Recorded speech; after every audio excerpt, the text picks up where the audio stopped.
Проект наполовину убит. Я серьезно говорю, вот после выхода статьи Ермоленко про эту свалку, проект наполовину убит. И трудно людям доказать, что что-то будет другое. Понимаете? Трудно. А я с Павлиновой разговаривал, она сказала, будет Олег мусороперерабатывающий комплекс. И я тоже поверил этому. А тут выходит одна статья, другая, третья. А вы другие статьи, кроме Площади Свободы, читали?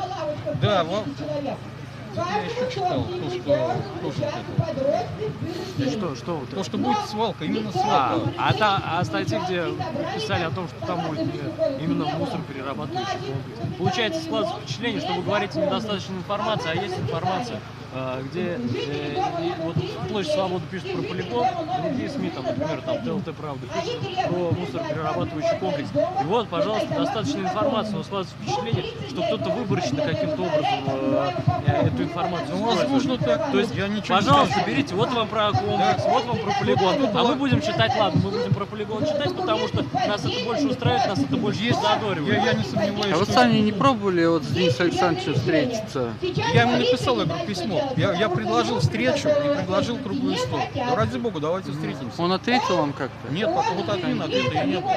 А мне еще такой вот вопрос, так как вы представитель общественной организации «Самарская Лука». Я вот часто... Толетинского отделения. Толетинского отделения. Я вот часто хожу в походы, и вот из Самары, если переправляться туда на Рождественное, идти на Терновое, да, то там огромное, ну, я не знаю даже сколько это гектар, наверное 10-15, несанкционированная свалка мусора. Ну, понимаете, у нас... Вот я во-первых, только недавно председатель здесь. Во-вторых, мы больше как бы начинаем Тольяттинск заниматься, Тольяттинское отделение. Мы сейчас делаем экологическую программу, очень хорошую, совместно с Институтом химии и инженерной экологии. Нам помогает там Заволоцкая Влада Валентиновна, помогает делать нам экологическую программу, презентацию. И как бы мы покажем ее, озвучим, где одним из это будет именно работа с ТБО.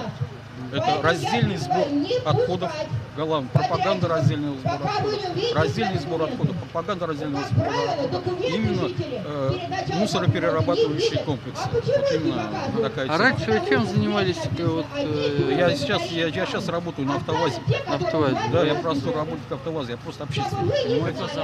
Кондратьев Олег Николаевич. Я работаю на автовазе, я просто общественник. Насколько времени позволяет вот это все. Мы просто сейчас экологическую программу ставим во главе всего. Понимаете? Понял, спасибо большое. Другой вопрос то, что выключите, я сейчас